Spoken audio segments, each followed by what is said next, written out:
Hello. Welcome to the show. We don't know what the name's going to be yet. So for now, it's the show.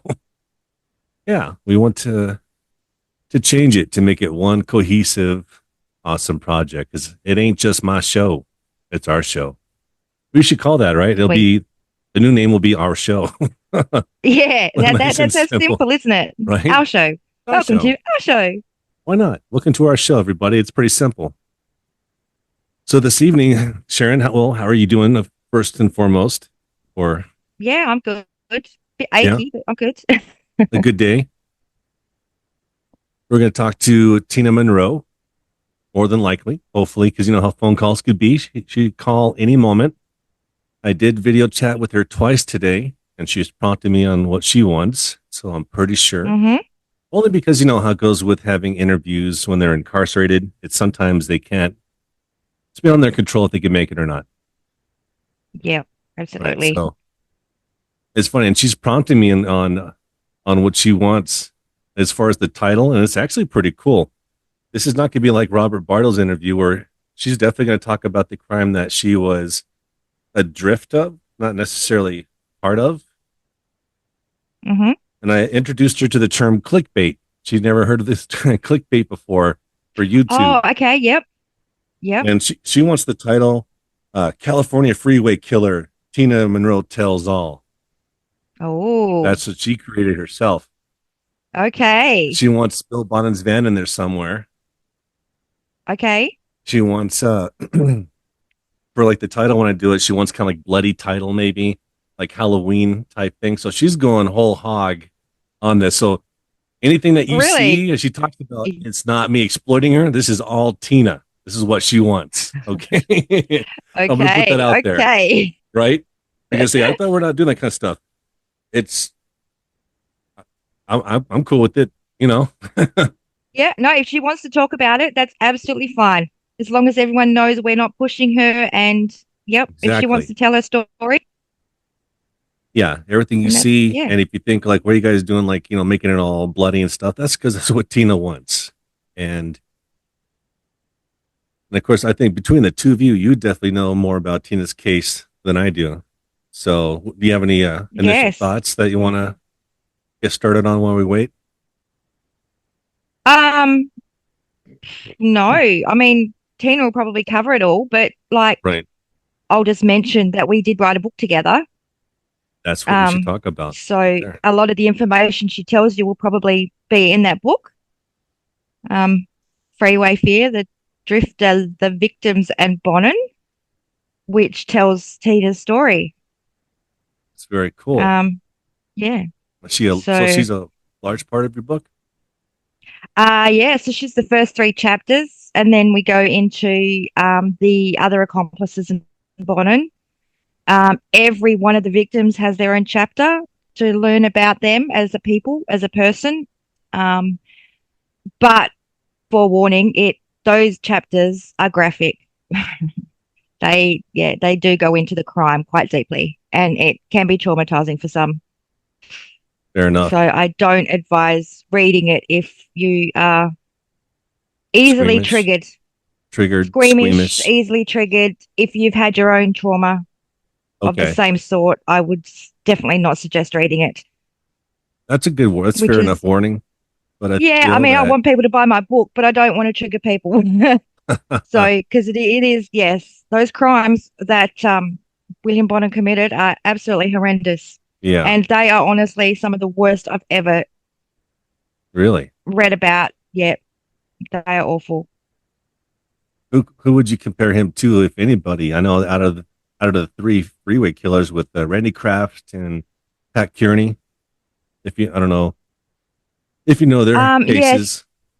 yeah, I'm slightly aware of Kearney and the other one, but only because they mention. I mean, I do mention them in my book because the crimes are very similar to William Bonin's. Um, but I'm not sure of their victim list and their how um how they Yeah, killed these people I don't and know. how because Bonin tortured them. Like, well, it was torture, not Yes, just a straight out killing. Um, I'm trying to be respectful and polite, but I mean, guess Tina's going to go full into everything. So I I think don't want to go too deep into yeah. something that Tina might cover. I mean, obviously she won't cover the other crimes because she was only involved in one of those 21, 22 victims. One Um, occurrence. And I always asked her, like, what makes you think that Bonin chose you not to make you one of those victims? Like, what did he see in her? I You know think that. that because I think she, at the time was innocent and,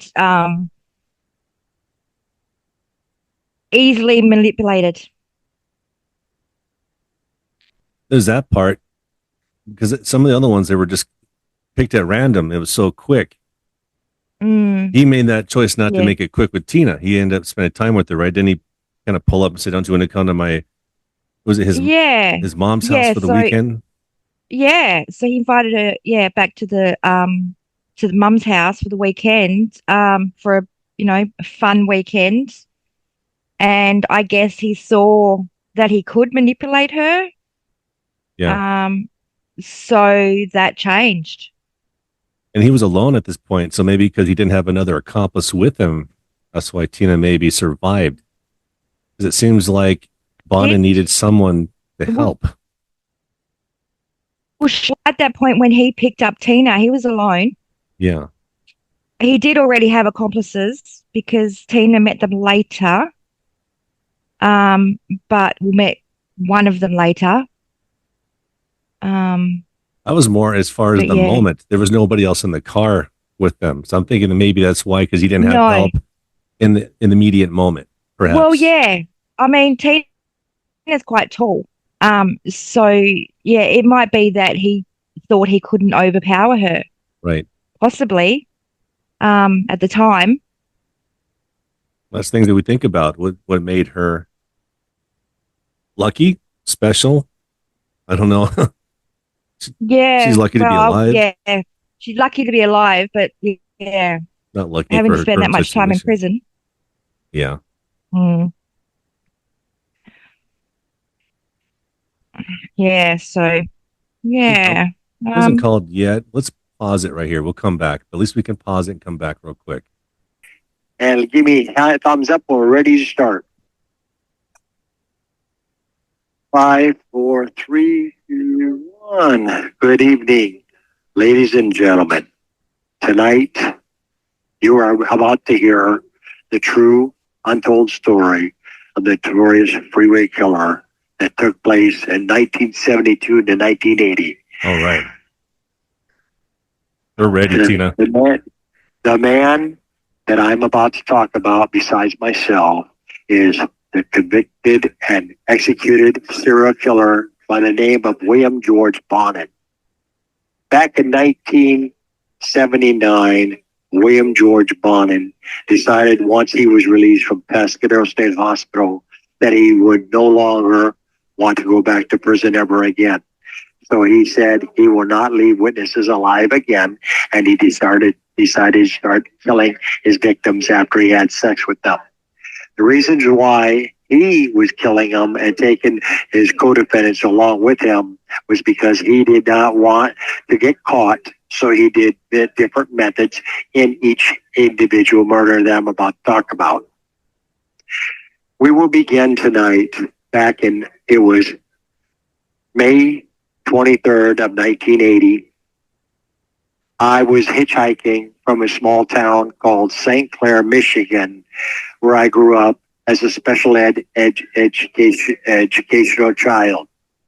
I was 17 years old, and I came from a country by Fritz Byron, West Germany, and I was adopted by the Munro family, Lee and Yvonne Munro.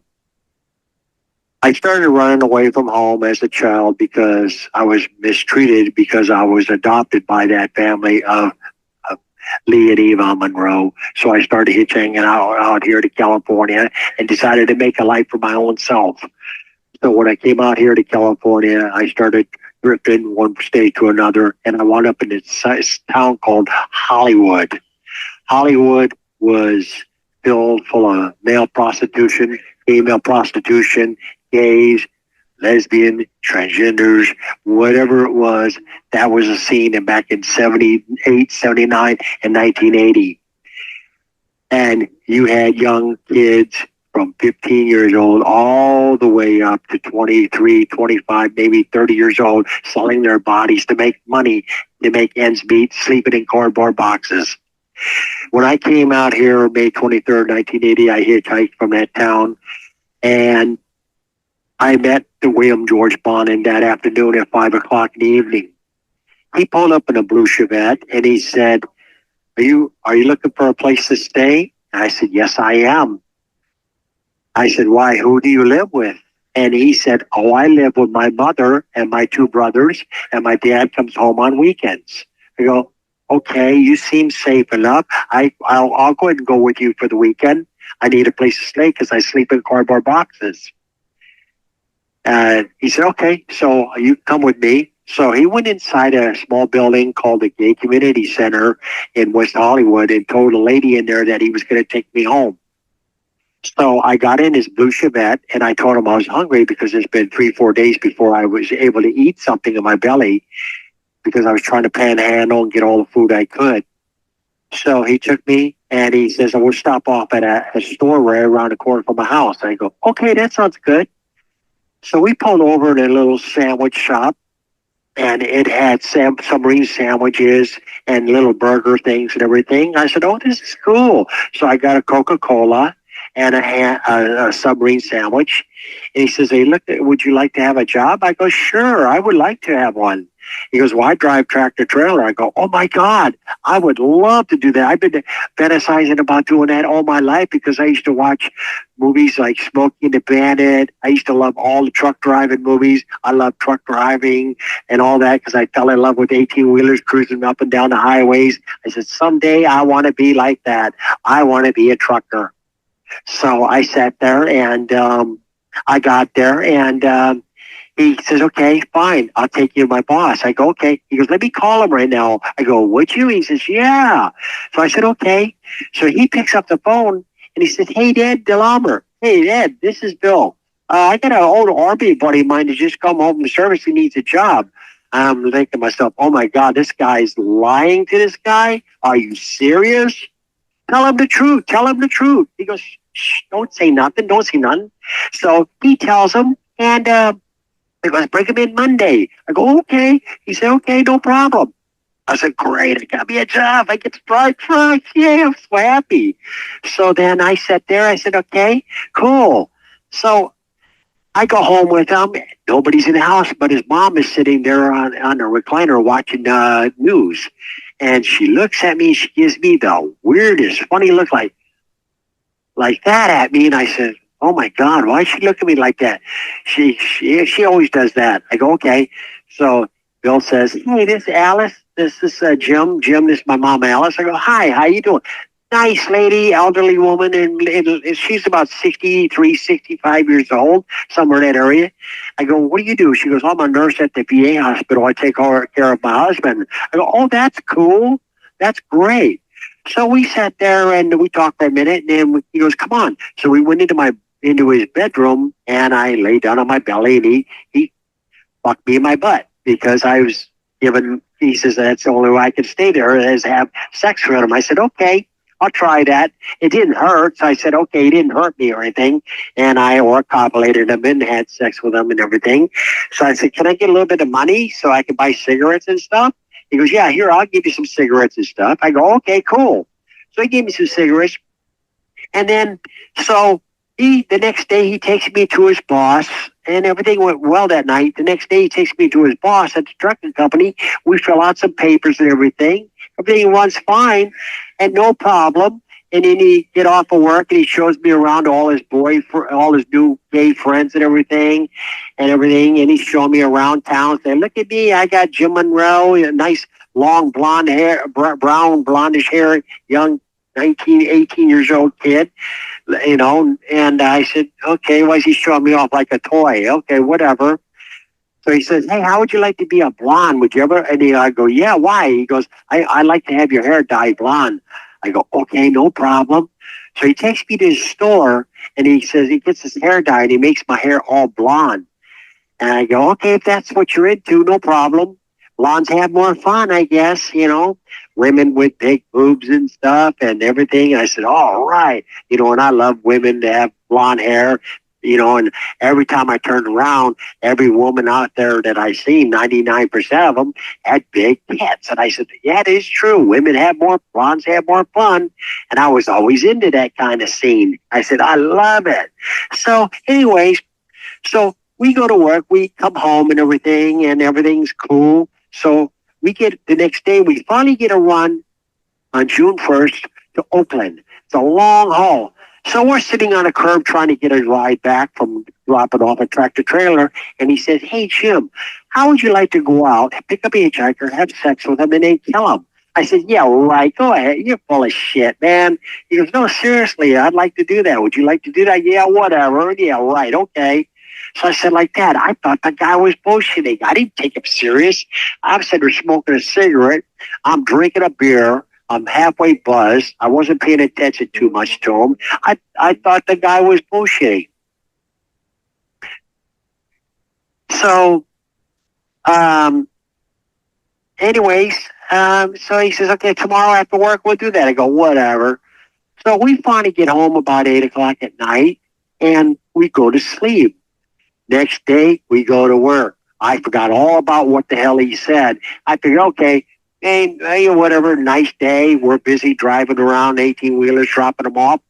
And then he tells his boss, hey, Ed, I'm kind of tired. Can we go home early tonight? He goes, yeah, go ahead.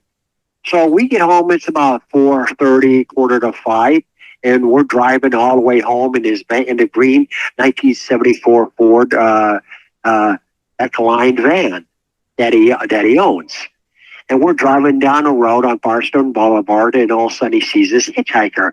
I forgot what he said the day before, and it still was not in my mind. So he says, hey, I'm going to give this guy a ride. I go, yeah, that'd be cool. Go ahead. Yeah, that'd be fine. Yeah, give him a ride. Help him out. And I still didn't dawn on me what he said. I forgot all about what he said. So then, see, we pull over, and he opens the door, and the guy gets in. This guy's about 18, 19 years old. He shuts the door. He goes, hi, I'm Steve. I go, hi, I'm Jim. And he goes, hi, I'm Bill. So we introduce each other. Guy's fine. He goes, where are you going to go? He goes, oh, I just go down the block a little ways. He goes, okay, we'll take you there. So as we're driving down the road, he says, hey, let me ask you a question. Bill asked him, hey, well, let me ask you a question. Hey, what do you think of gays? And he goes, oh, they're okay. I'm bisexual. He says, really? Is that right? He goes, how'd you like to come over our house if we come over your house for fun? He goes, I'll come over you guys' house. He goes, okay. So we drive the rest of the way over to Bill Bonin's house. Now, William George Bonin lived at 10282 Angel Street in the city of Downey, California. And so we finally pull in. Nobody's in the house.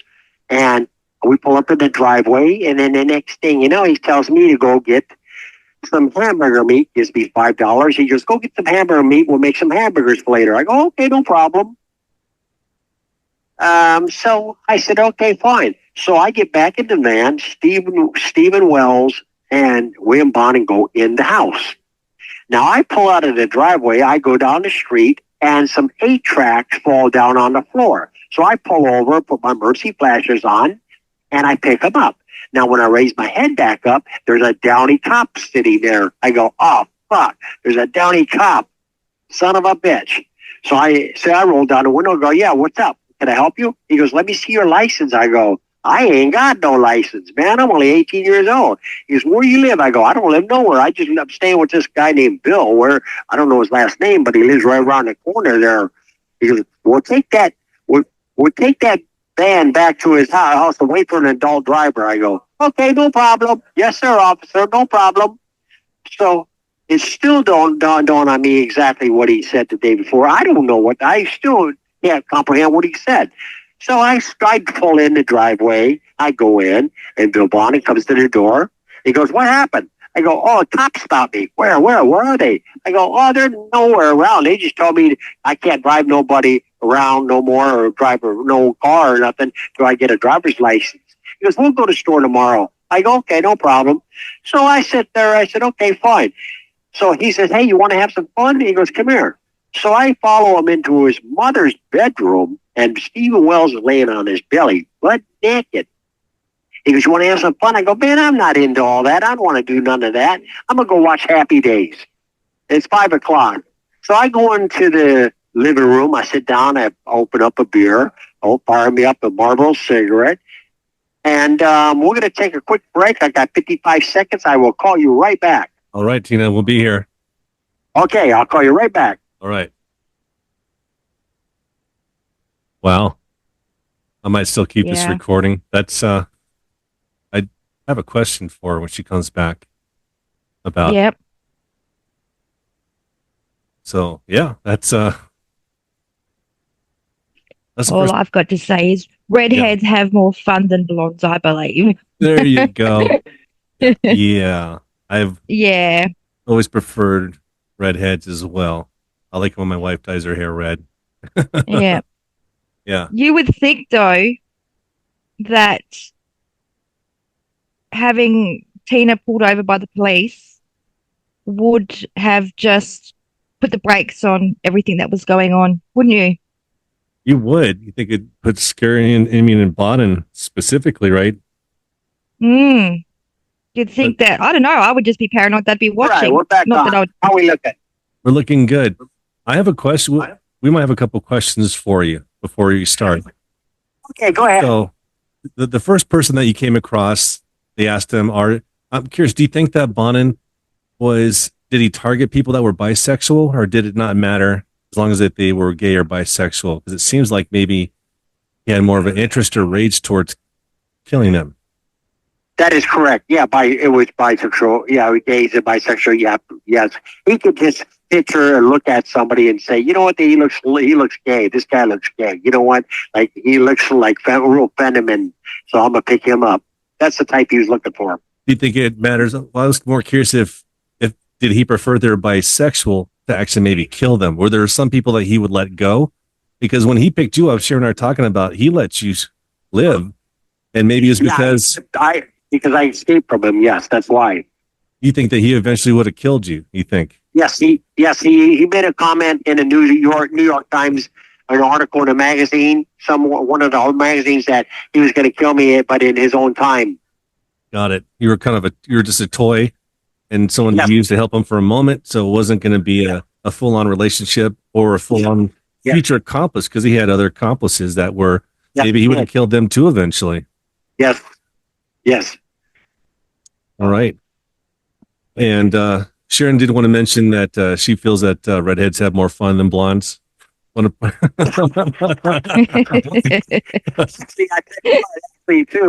my favorite is red. Also, besides blondes, is redheads. Yeah. Because the redheads have great, big, nice tits, and they're gorgeous. I love them. They're great. I have some. One of the girls that I saw in one of the bars one time, she had. I said, "Oh my God, they're beautiful. They're beautiful. I love them. If it ain't blonde, I want redheads. Oh my God." There you go. Yeah, I love it. That's great. Our ratings just went through the roof. Thank you, Tina, for the new 100 people listening and watching. Yeah. We're going to clickbait the motherfucker out of this episode. Oh, yeah. Give me the triple X episode. Continue. Absolutely. Anyways, continuing on where I left off. So I was sitting in the chair watching Happy Days, drinking a beer, smoking a cigarette, and Bill comes out to me. Bill Bonin comes out and says, "Hey, Jim, come on in the bedroom with me." I go, "All right." So I follow him in, and he sits there while Stephen Wells is laying on the bed. He says, "Hey, how'd you like to make $200? And then Stephen Wells says, "Sure, how?" He goes, "Oh, I know a guy that likes to have sex with people that's tied up." And he says, "What?" He says, "Yeah, that's what he likes." So I'm listening to the guy say that, and he says, "Yeah, I like to make $200. That's why he's tied up." So he sits there and says, "Okay, I'll do it. I'll do $200. He goes, "Okay, let me call my friend." So he gets on the phone, faking like he's calling somebody. He says, "Okay, I'll be right over." So he goes out to the kitchen, and I follow him, and he gets a rope, And I still can't remember exactly what the fuck he said the night before. I still don't remember. So I follow him back in the bedroom and he hog ties him up, and he picks him up by himself. I said, holy fuck, this guy's strong. So he picks him up, puts him in the hallway, lays him on his side.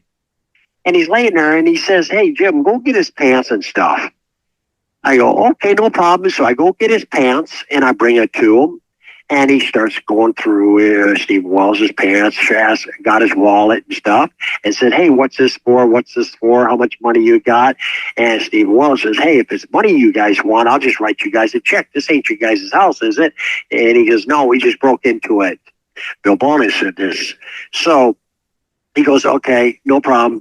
So he goes, shut up, or don't ask me, don't talk to me anymore. So he gets up, goes over, punches Steve Walls in the chest. He says, okay, motherfucker, you're going to do what I say or I'm going to kill you. He goes, okay, just don't hurt me no more. So he punches him again and he goes back and sits back down. And I'm standing in the doorway watching this go down. I said, what the fuck is going on? I don't understand what's going on. So then he says, okay, you know what? I'll tell you what I'm going to do. I'm going to knock you out, put your clothes back on you, leave you in your park bench. I go, oh, thank God. Good. He's not going to hurt him anymore. Good. He'll let him go. Okay, cool. So he goes and flips him on his belly and takes a T-shirt and puts it around his neck and he starts twisting it and he's choking the guy out, laying on his belly. So I noticed that his legs are moving a little bit. And he says, hey, Jim, hold his legs for me for a minute. I go, I ain't doing nothing. I don't want nothing to do with him. He goes, you're not going to get in trouble. If we get caught, I'll tell the police you had nothing to do with this. Just hold his legs. You're not going to get in trouble. I go, all right, no problem. So I held his legs for a minute. It was about 5 minutes. I held it, I think, from what I remember. And he goes, okay, you can let go now. So I let go, and there ain't no movement. And he flips him over. I go, why is he blue? And he says, look, he goes, you don't know, do you? I go, no. Why is he blue? He goes, he's dead. I go, he's dead? What do you mean he's dead? He's dead. I go, what are you going to do now? I go, holy shit, what are you going to do? He goes, I'm just going to wait till dark and I'm going to dump his body somewhere. I go, okay. Okay. So go get in my brother's bedroom and get a cardboard box and we'll put him in there. We'll carry him to the van and I'll go dump him. I go, okay, all right. So I go help him get him. We put the body inside the van and then we cover it up. He goes, now we'll wait till dark and we'll go visit my crime partner's house and then we'll go dump him. I go, crime partner? What's a crime partner? He goes, I'll tell you, I'll show you. I go, okay. So it gets about 8 o'clock at night. We get in the van, the body's in there, and we start going down the road. There's a McDonald's down the road. He pulls into the drive-thru, all rolls down the window, and the van's already stinking. I go, oh, it stinks bad. So he sits there and he says, I want 2 Big Macs, 2 Cokes, and some fries. I go, okay. So we got the dead body in the back, and he's sitting there with that in there, and a woman leans over. She goes, what's that smell? He goes, oh, that's just the body. After he grabs the stuff and puts it, he goes, that's just a dead body in the back of the van. What? Oh, my God. And he peels off and books and goes down the road and hauls ass, and he gets the hell out of there. So we're driving down the road, and he's driving fast and erratic, and I'm going, oh, my God, what's this guy done? So he goes, and he pulls over to his friend's house, Vernon Robert Butts. Now, Butts was 22 years old at the time, and he lived on 7310 Dinwiddie Street in the city of Downey. So we get to his house, and we knock at the door. And we open the door, and this guy's got a Darth Vader uniform on with the Star Wars on it. I go, holy shit, this guy's fucking Looney Tunes. I go, hey, Bill, this guy ain't going to kill me, is he? And he goes, not why I'm here. I go, okay, I'll stay right with you. So I go there, and I'm standing there listening to him. And he goes, Vern, this is Jim. Jim, this is Vern. Vern, this is my partner. He goes, oh, how nice. He goes, well, let me show you something. So he opens the cabinet door, and there's ID cards of all the victims that he did. I go, what's all that? He goes, oh, those are all the ones I did. I go, all the ones what? He goes, all the bodies I did. I go, I don't understand what you mean by that. He goes, Bill Bonin said, I'll tell you later. I go, okay. So he goes, come on outside. I want to show you something. So we go outside, and he opens the door, and he shows him the body. And he he opens the door and he goes, "Oh, how nice! You got another one." And I'm looking at him like, "What? What the hell is going on?" Oh well. So he goes, "Do you want to come with us, or should we go with you?" And he goes, "No, I'll stay here and watch it on the news, and I'll call you later." So we go back in the van, we start driving, and we go all the way to a town called Huntington, a city called Huntington Beach. Now, when we go to Huntington Beach, we pull into a closed mobile gas station and park backwards, shut the engine off, and he says, "Hey, take your shoes off, but leave your socks on." I go, "Why?" He goes, "That way cops can't get the footprints off the cement when we carry the body and put it behind the mobile gas station." So we did that. Once they did that, we carried the body out, put it behind a mobile gas station, got back in, took off, drove all the way back home to Downey. We get back to his house. The phone's ringing. As soon as the phone rings, Bill Bonin picks up, says, "It's burning butts on the phone." He says, "Turn the news on." So he tells, "Hey, Jim, turn the news on." So I go and turn the news on, and it says, "Big old headlines, Freeway Killer strikes again, claims his 45th victim." I go, "Holy shit. Hey, I know that guy. That's that guy that's going around in the van." "Oh, no. You?" And he started laughing. He says, "You really didn't know, did you?" I go, "No." He goes, "You stupid son of a bitch. It's me. I'm the Freeway Killer." I go, "Oh, my God. Oh, God, please don't hurt me. Please don't hurt me," right? And I'm begging him, "Please." He goes, "I'm not going to hurt you. Don't worry." He goes, all right, all right. So he sits down in the living room and he's eating a hamburger. And he looks up at the sky, goes, "Thanks, Steve." Looks down, says, "Thanks, Steve." He looks at it and goes, "Wherever you are." And he starts laughing while he's eating the hamburger. I'm just sitting there smoking a cigarette. I wasn't going to eat nothing. I was too scared. So he gets done with it and he goes, "Let's go to sleep." I go, "Okay." So I go into his bedroom. There's two beds there. He turns the light out. I hurry up, turn the light back on. And he goes, "What's up?" I go, "I think you're going to kill me." He says, I'm going to prove you I'm not going to do that." I go, "How?" He goes, "I'm going to tie you up." I go, shit. So he goes and ties me up, same way he did Stephen Well. I put the thing around my neck and I start crying. I said, "Please, let me call my mom and say goodbye, please. My mom and dad and my sisters. I'm begging you, please, for the love of God. Let me call my mom and say goodbye to her. I'm scared." So he says, he starts laughing. He goes, "I'm not going to kill you right now, but because you're too important to me. But if you ever run or call the police, I will." I go, "Okay, I won't say nothing. I won't say nothing." So we finally go to sleep that night. I just lay there. I didn't get a wink of sleep at all. The next morning, we get up, we go to work. He grabs a newspaper, and it says right on newspaper, "Freeway Killer strikes again, claiming his 45th victim." I said, "Holy shit. What the hell did this guy do? Oh, my God. What did I do? What am I in? Oh, my God. What is going on?"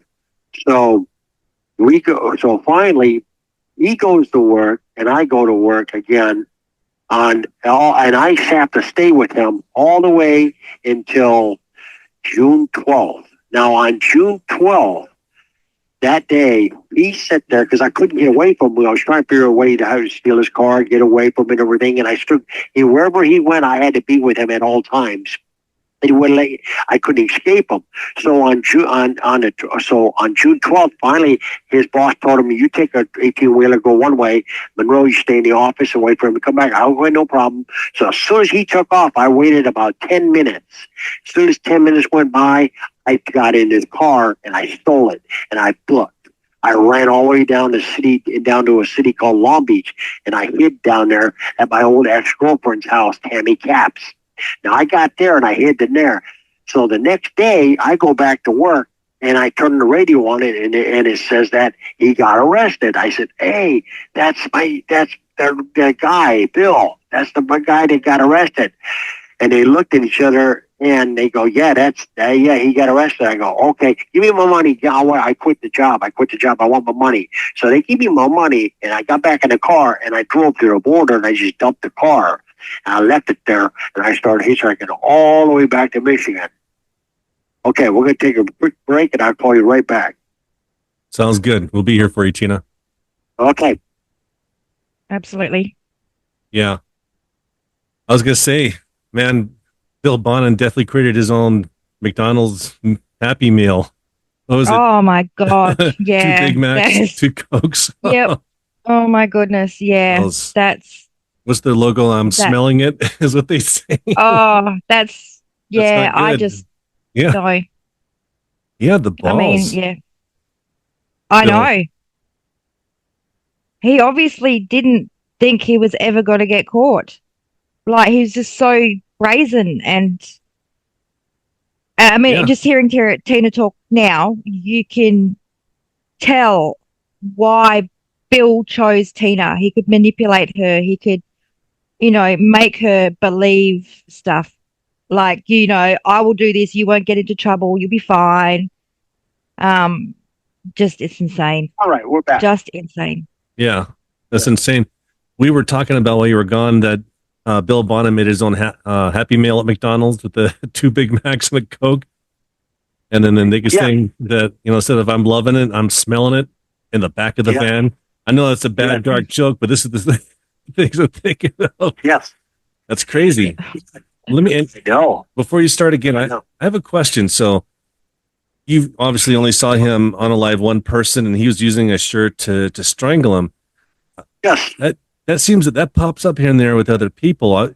It seems very, I don't know if he's trying to hide his finger marks, as evidence, not to have his DNA on him, or if he's trying to disconnect himself from that person. So, I don't know. Right? Yeah, I don't know. Yeah, I know. I know it. But he used a t-shirt to strangle him with, yes. That's strange. I mean, it's something that you're thinking, so I'm going to strangle somebody. What, am I going to use a shirt? Did it seem like he took a long time, or he just kind of grabbed it like he's done it before with the shirt? Yeah, he done it. He done numerous times. He did all the other 20 other victims, and then he hit Steve Wells was 21. Yeah, that's interesting to think of methodology of why people choose what they do when they engage in an activity. Continue. Sorry, I think things that popped in my head when you were talking. Yeah, no problem. Yeah, I'm glad to answer you. Yeah, definitely. So I finally go back to Michigan. I hide out at my cousin's house, and then finally because I finally get back there 3-4 days later because I hitchhiked all the way back home. And so I get my cousin's house. I call back out to California, and I say, hey, I called my old girlfriend, Tammy Capps, and I said, hey, Tammy, is the cops looking for me or something? They go, no, but do me a favor, call back in 10 minutes because I'm doing something right now. I go, okay. So she hangs up the phone, calls the cops, and said, hey, I got James Munro on the other end of the line. He's going to call back in 10 minutes. So they put a tracer on her phone, and they traced it to my cousin's house in Port Huron, Michigan. So they arrested me and brought me out here to California, and I had to go stand trial. And they charged me with second-degree murder. They charged me with first-degree murder, special circumstances, which was the death penalty. Then they dropped it to second-degree murder.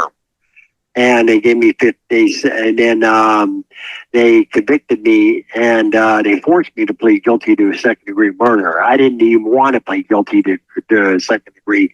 My attorney, James Goldstream, had threatened my life if I didn't plead guilty, that I was going to be dead in LA County Jail. So I was forced to plead guilty to something I didn't do. And why do you think they did that? Why do you think he threatened you?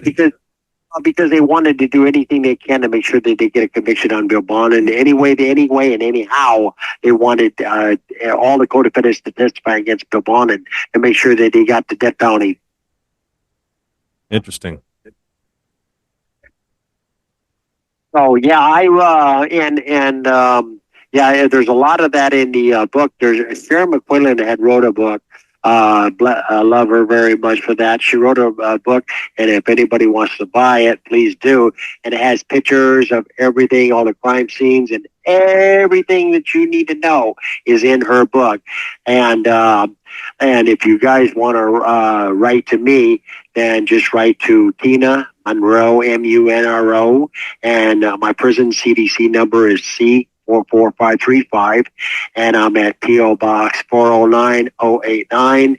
The city is Ione, I-O-N-E, California 95640. Or go to easier access to me is go to gettingout.com, or they can get a hold of you and you can assist them to go to gettingout.com. For sure. And get on my website there, and you guys can, whoever's listening, can text me, and I'd be more than happy to answer or become friends with anybody that wants to be my friend. I would love to have pen pals. The more the better.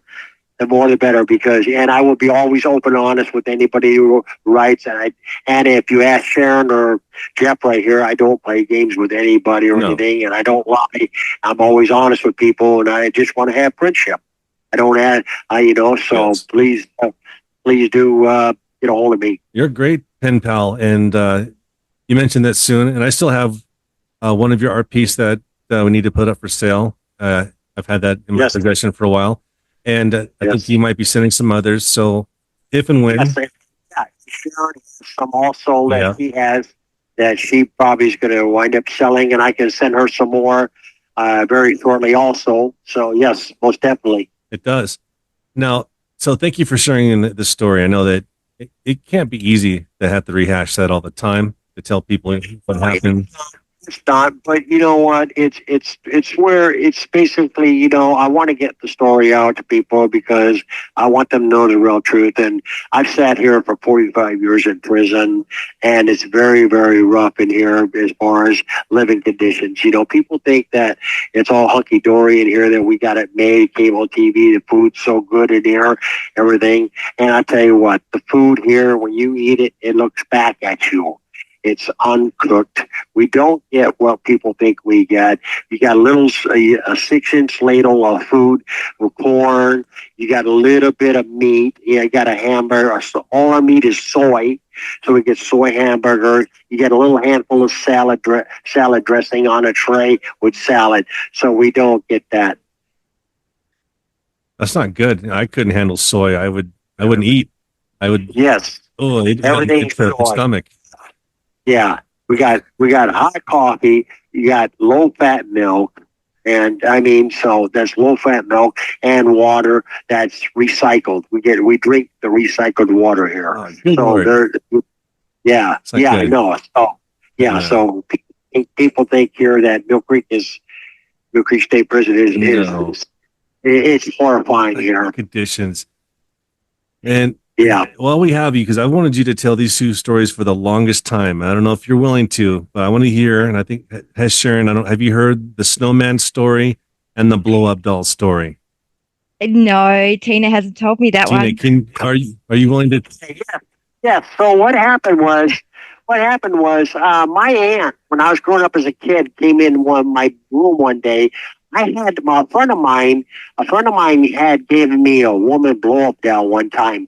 So I said, you know what? I'm horny. I want to fuck this thing. I'm going to have some fun with this thing. I'm 16 years old. I was 15 years old. I said, I blew this thing up hard as I can, make sure the thing's got a lot of air and everything.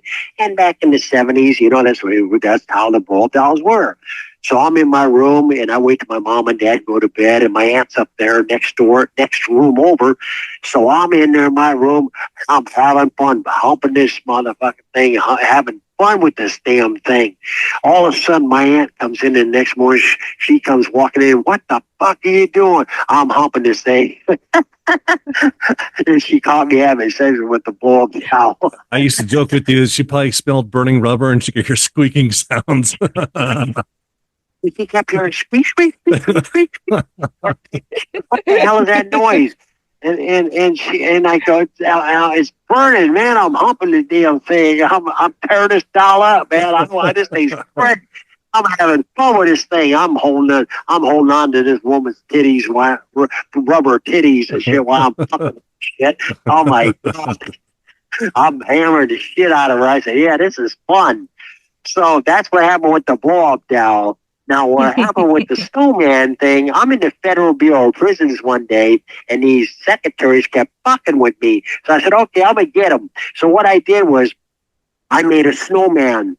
I made two snowmen. I made one man snowman and one woman snowman. So I made it, and I went over to the kitchen. I got this big ass carrot, and I stuffed this thing, and I made the snowman where it looked like it's bent over, halfway over. And I put the other snowman behind it where it looks like it's fucking them. And I sit there laughing. I'm looking out my window, and the secretaries come in the next morning, and they go, "Oh my God, what the hell is that?" And they were hot. I was rolling. I was busting up laughing. and I heard his intercom, Munro, report to the office. Munro, I go, what? He goes, you made those dirty snowman. You look like you made the snowman or one fucking the other one. I go, damn right. I put that carrot in that one's ass. Oh man, right now I'm thinking, do you want to build a snowman? I'm thinking, I never see Frozen the same again because of this. No, I don't think Elsa took it that way. It was funny. It was so funny. They were hot when the secretaries come in. Yeah. It was hilarious. Oh my God, it was funny. I said, hell yeah. Did it make Hell you yeah. miss the blow up doll when you saw that? You're just like, God, I miss. And did you give her a name? Huh? Did you ever name your blow up doll? Yeah, little Susie. Little Susie. I said, yeah, little Susie. Oh, yeah. I said, hell yeah. All right, Tina. So I think at the beginning, maybe around this episode, I'm going to put a picture of a blow up doll if you don't mind. I want to add some humor to this. We're gonna have fun with this episode. This is I love your stories.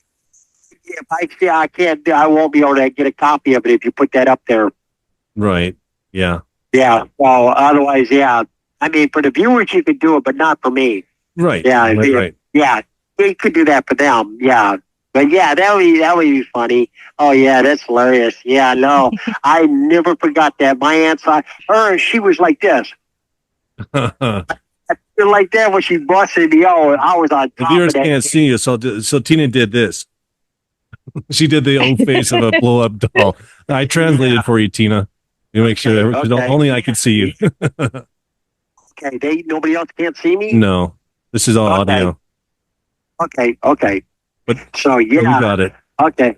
I represented. Okay, great. Okay, yeah, great. Yeah, so you're gonna love it. It was funny, but I tell you, it's been, this place has been nothing but a nightmare here. I mean, I'm trying to make ends meet, trying to make drawings and stuff and draw paintings and everything, and I'm trying to sell them for $5-10 each so I can get some money in here because you know what, man? Because in here, I don't get spending money. I'm trying to do whatever I can to make ends meet in here, and there's I mean, all they give you here is a state bar of soap, and they give you 2 powder. That's all they give you here. They don't give you nothing else. And I'm sitting there doing paintings and everything, trying to sell them for $5, $10, maybe $20. So that way I can ask people to get on. They don't deal with JPays no more. So if anybody's listening, they want to donate money to me, just go ahead and go on to connectnetwork.com, and that's an outfit that sends money to people. We don't do JPays no more because that company, I guess, is going out of business or something's going on with them. But it's Connect Network. I'm sure you've heard of Connect Network. Oh yeah. Yeah, that's the company now that the institution deals with. So if people want to send funds to me, they have to go through Connect Network. And if they want to do a $10, $15, $20 donation to me, please do. Yeah, and I'll go ahead and send them. I'll send them some artwork. They can help. They can ask me and Sharon if Sharon knows, or at least me, and I'll guide them. And Sharon has a question for you. So, do you have any? Have you made plans for when you are released? And we say when, not if. You're working on it. So, what plans do you have? Well, what I would like to actually do is just probably work at restaurants, helping out, or a store, helping people buy stuff and stuff, be a helper. I'm sorry, Sharon, are you thinking what I'm thinking of what would be a good job for? Like an adult bookstore? That would be great. I would love it. Because you've test driven the blow up dolls. You can tell them which ones are good. Yes. Now I want some talking. I'm sorry. I had to go there, Tina, because this is what happens. No problem. This is why I love Tina. I mean, the story is freaking crazy, but your humor and the things you've done, you're fucking funny. Thank you. I got 20 seconds. Let me call you right back. Yeah. Okay, I'll call you right back. All right. I've been dying for those 2 stories to be told. Yeah, okay. Ever. Yeah. And I think it was worth it, wasn't it? She's funny. Yes. Well, I didn't know those stories, so we never discussed them when we were chatting, I guess, because I was a girl and, it sort of comes easier to talk to a guy. I don't know.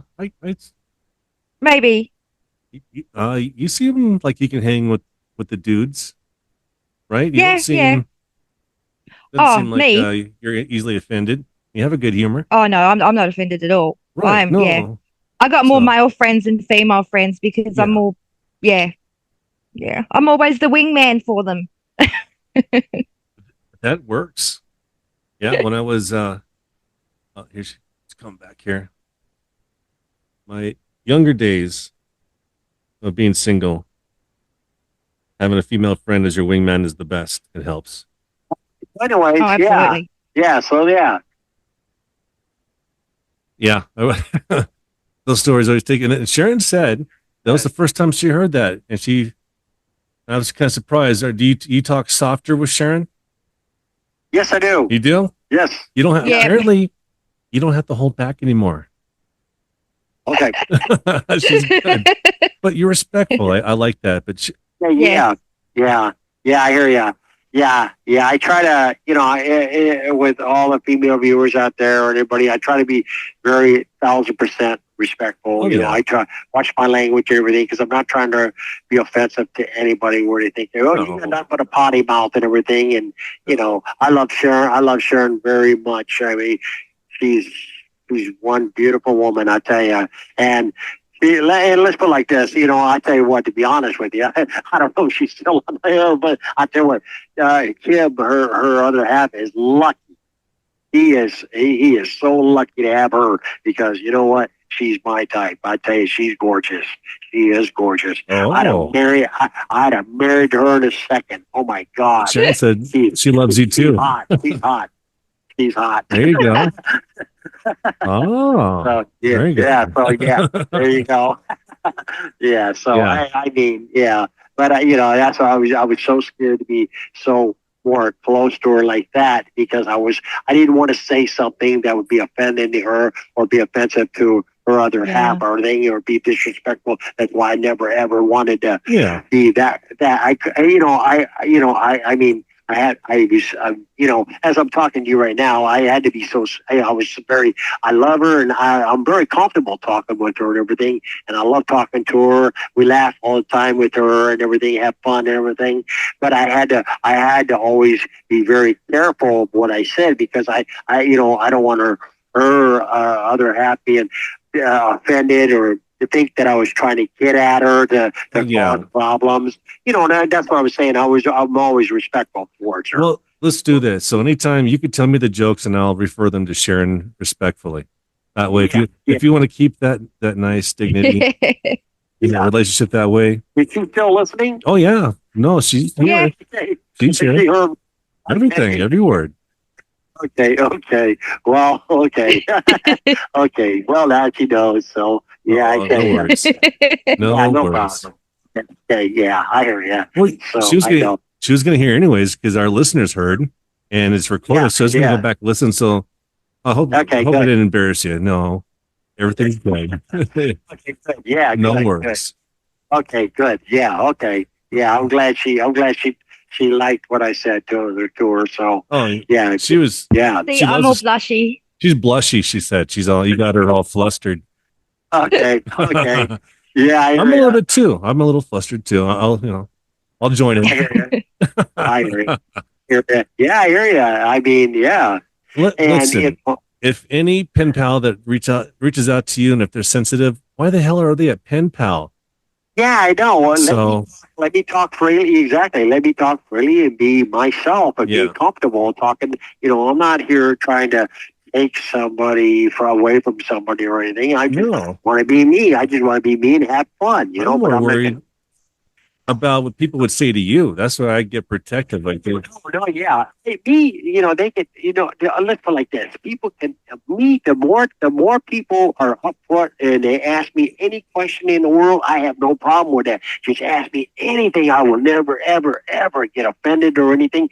They could tell me, say anything they want me. I got no problem with that. The more, the better. If they want to talk hot, hot sex to me, let's do that. If you want to talk that, whatever you want to do, that's fine. I have no problem with that. The phone lines are open.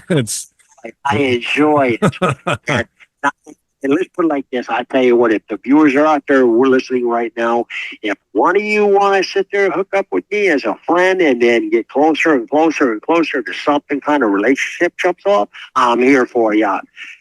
I'm here. I'm open arms for you. Yeah, we could do it Friday night. It'll be a steamy Tina talk if people want to call in. But so Sharon said this. Let me probably not this episode, but she says we definitely want to have you back, 100%. And you could tell us about meeting Sonny Badger, if I said that. Oh yeah. So that could be Barger. That could be a future episode of how you met Sonny. Yes. Yeah. I don't know if you want to talk about how you know Patrick Kearney, other episodes. Yeah, definitely, most definitely, yeah. Because I met him at the creek and everything. Yeah, so I met him, and he's a nice guy. I like him.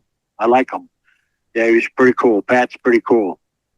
Yeah, I get a letter once in a while. I send him a stamp. That way he's kind of guilted or forced to write me back because I give him stamps. I figured, I'm paying you way more, kind of. Yeah, definitely. Yeah. He's cool. I miss Sonny. I was working down in Long Beach gas station one time when I first came to California in '79, and he had a big white pickup truck. And one time he had his mud on the back of his license plate, and he goes, "Hey, I'm out of gas. Can you give me some gas?" I go, "You know what? Yeah, I'll do that for you." He goes, "Quick, jump in. Let me get some gas from you." I go, "All right." So we hurried up and pumped some gas and took off. And then I gave him some gas money and everything. I go, "Here, man, just fucking sit there, pump the gas and everything free." And he goes, "Hi, I'm Sonny," and he told me his name, Sonny Barger. I said, "Oh, okay, cool." He goes, "I'm Hell's Angels." I go, "Is that right?" So then I met him and everything. We got to talking one day, and he took me all the way to his club. And I got to go to his club and everything. I met all the other guys, and I hung out with him for about 6 months. And we started riding the motorcycles or rolling the bikes around together. And I got my own jacket and everything. And he gave me a Hell's Angel jacket and everything. I got to wear it, and I was cruising he gave me a motorcycle to ride, and I'm cruising around the street with him and the guys, and they let me join up with him. So I ran with those guys for 6 months. Holy shit! Yeah, it was pretty. You never told me cool. this. It's pretty cool. Crazy. Yeah, it's pretty cool. For 6 months, I from Long Beach to Oakland, California, where his chapter was, all over California. It was nice. I got to ride with them and be associated with them, and got the patch and everything from them and everything. Yeah, it was Why'd good. you leave? I decided I wanted to try. I didn't like to be held down, so I wanted to travel around. Fair enough. This is before meeting Bill. I was shocked. Yes. Yeah. Yeah, I forgot the time. I was just shocked at this story. I'm floored. That's crazy. That's cool. You must got some. Good. Holy shit! That's like a whole other episode of. You must have seen them do some crazy shit. They did drag guys down with the chains, we're going across the road and everything, dragging people around, shooting people and everything. Yeah. Oh yeah, I seen it all. It was crazy. Mm-hmm. Yeah, Sharon says absolutely. Yeah. Oh yes. Yep. Most definitely. Yeah. Wow. Yep. I'm going to process this one. This opens a whole other floodgate. Knowing Tina and the questions I'm going to have for you. This is yes, definitely. Most definitely. Dang. Yeah, definitely. I can see you with the patch. Yep. That's why I said there, yeah, hell yeah. I said, yeah, wait, yeah. That's why I said, yeah, that's cool. I like it. Yeah. I loved it. Yep, definitely. You ever come across Hell's Angels in prison and talk about? A few of them recognized me and everything, saying hi to me and everything. And I met a few of them in here. Oh yeah. Yeah, I have. Maybe when you get out, you can ride one last time. Put on that jacket one more time. And you see, I don't know if you can see the patch. I got the patch on my arm. Yeah. Right there. They got the patch, and it's yeah. So I got the patch on my arm from them, actually from the group, from the club. Wow. Yeah. So yeah, definitely. Yeah, definitely. So yeah. What would be your theme song? Is it Got Your Mother Run? And I go, like, what's your biker song going into the sunset? That'd be Born to Be Wild. No, actually, I'd had the one where I Actually, it was like on Air America. It was the one where they were sitting there flying. They were flying. Actually, it was Sweet Home Alabama. Okay, Yep, that was my favorite. that's a good Yep. one. Yeah. I think Yep. we need to reenact the good parts of Easy Rider. You and I Yes. will go across Yeah. country. We're going to go to New Orleans. Yeah, yes, I would love that. I would Yeah, love man. that. But Yep. we're going to live at the end. We're not going to get shot by two Yeah, hillbillies. that's right. I would love that. No, man. I would love that. I know. I hear you. But yeah, now you got a hell of an interview with me. So, any more viewers call in? No, nope. Okay. Okay. So yeah, Sharon. How's Sharon? Is Sharon still with us? Always. In Yes. spirit. Okay, good. In form. Not Okay, she's good. with it. Not that you can see Ain't going me. anywhere. Yeah. Good. Excellent. Yeah, definitely. Yeah, I say she sent me some pictures one time, and I tell you what, she sent me one with her in a pool, and one there was some pictures when she first sent me of her younger and everything else, and I said, when I saw them, I said, "Holy fuck, motherfucker, this chick is hot." I said, "Oh my God, she's gorgeous." And then you could see her face and everything, and I'm like, "Oh my God." Her face, even still to this day, I said there, "Oh my God, that dude is lucky. That guy is fucking lucky." Oh my God. I wish I wasn't in here right now, because you know what? I'd be on my hands and knees with some roses all the way from here all the way to Australia saying, "Come on, baby, let's do this."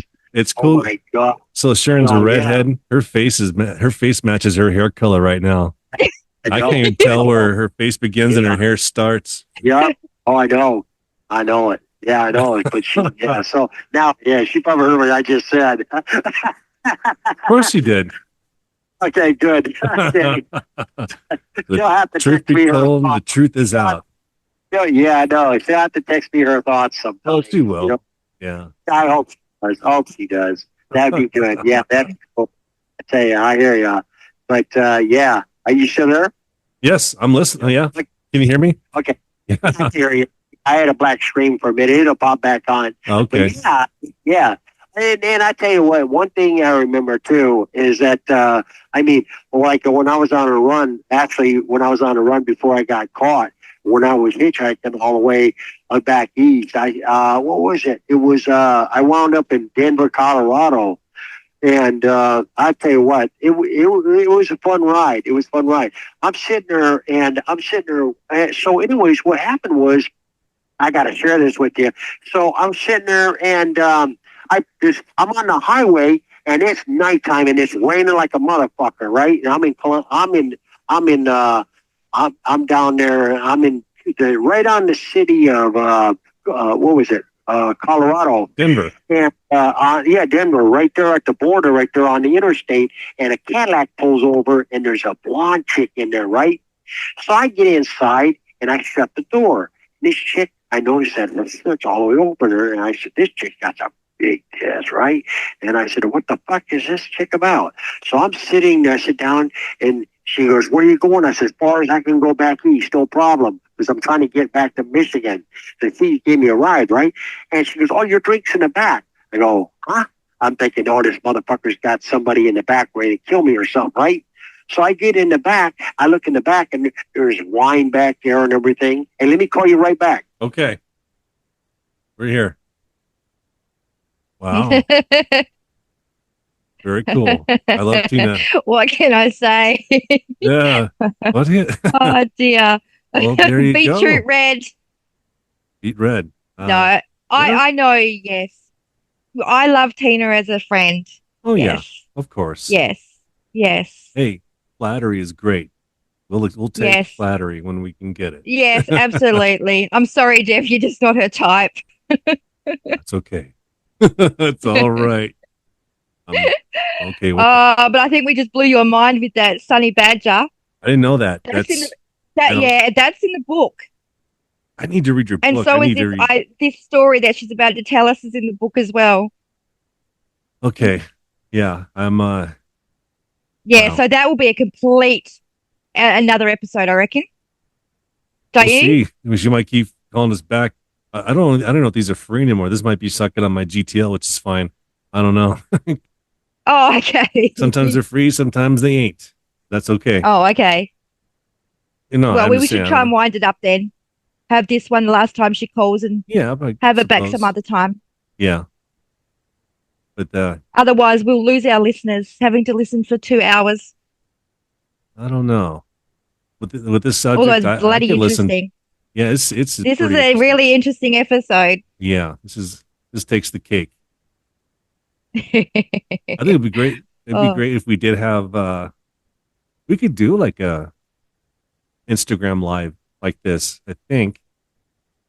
And we can have if you guys if so the three of you that are watching right now, if you if you want to talk with Tina live, well yeah, I mean only I could hear her the way that our technology is. They couldn't but I can I mean we should it'd be great if we had yeah. like a we did a like we're all together, we're talking with Tina, having a few drinks maybe. Lots of coffee. Right. Lots of coffee. Yes.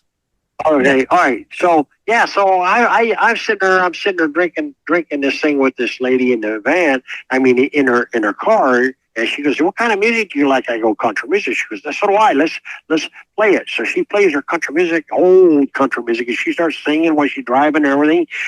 And I says, "You know what? Just let me slide over a little bit." So I slid over a little bit, and I put my hand on her pit. And she goes, I start rubbing her and shit. She goes, "Hey, that feels good, right?" I said, "All right." She likes this shit. So you know what? So she pulls over to a rest area. So I stick my finger in her. I start finger fucking this girl, right? And she started getting all horny and shit. She's about 45, 47 years old and everything. And I said, "Holy shit, I can't believe this is going on." So I finally get done with this girl, and she gives me like a couple $100. She goes, "Thanks a lot." I go, "No problem." So she buys me a motel. I'm on the run trying to get back to Michigan, and she gives me the apartment to sleep in. Wow. And I said, "Yeah, that was a trip." She had no idea that I was on the run. Man, you got booze, you got some action, and you got paid for it. Yeah, no, so I wanted to share that with you one time before I got to go. But I wanted to share everything with you on this. So I've enjoyed this interview with you and Me everything. too. I'm gonna have to process Yep. afterwards. I'm a little spent, and there's a Thank lot you. going on my head. No, this is great. This has I think been one of our favorite interviews Yes, we've it ever is. done. Yes. Oh man, Yeah. So man, I'm very glad you enjoyed this, and I can't yes, wait to see the podcast at the front. Send me some 30-second videos of this. yeah, definitely. You know we will. Please, yeah, please do as soon as possible. I would like to see that definitely, and do that MASH thing for me if you can. Okay. And I know that The picture- we're talking about. We Yeah. also want to mention that. Are you starting to do more interviews again? Are you going to do Scott and Jen, sex, love, and serial killers? You don't have to say Ah, yes or no. not right now. I prefer doing it with you right now. Yeah. Because they've been really, really busy. So I pretty much Yes. put them on the back burner. Yeah. I put them on the back burner for now, but I rather deal with you and Sharon more so because I'm in more communication with both of you. Well, that's fair. I know you did a interview recently, and I don't recall the name of the podcasters that you did. Yeah, I did one. I did one with a lady, Angela Bittner, Bittner, and I did one. She's got a whole bunch of. It was a good video. It wasn't bad, but she, she. There was a lot of things that she didn't put, she kept referring me as James and Munro. And I wanted the viewers to let them know that my name is Tina Marie Munro because I had changed my name in the court of law now because I am a transgender inmate. So I was James Michael Munro, but I changed it because I'm a transgender female inmate now. And I felt like this all my life. So I decided to change my name. And that's why I am today legally Tina Marie Munro. So when the viewers want to write to me or contact me through you or through GTL, just look for Tina Marie Munro. Yes. And my CDC number, Mill Creek State Prison, or get on GTL gettingout.com and type in my CDC number, which is C44535, and connect. You want to go to the agreements to accept somebody as a contact, put me in there, accept the video chats and the texting. It's $10 hookup fee, and then after that, don't worry about it. We'll be in communication. So that's what I have to say on that. For a low cost of 5 cents, you can have some nice love stories from Tina. It's pretty cheap. Yes. I'll help. I'll be your manager. We'll help. Yes, no problem. I know it. So it has been fun, and I'd love to do more interview with you. And Sharon, I love you so much, sweetheart. I love you so much. And I love you all. Thank you for this interview and everything. And I've enjoyed it with everybody there. And I will. It's been awesome. We will do more interviews on Fridays and more talks. Yes, please. Tomorrow? Build it all up. Yeah. I will. I'll give you a couple of days and we'll talk some more on more interviews. Of course. Definitely. Okay. All right. Well, listen, you all have a good night. Text me, let me know what you thought of the interview, and send me what you got to send me. And everybody that's listening, have a beautiful night. I love you, and thank you for your time. We love you too, Tina. Thank you. Thanks, Tina. Okay. Thank you. Bye-bye. Goodbye. Bye. All right. Everybody, thank you.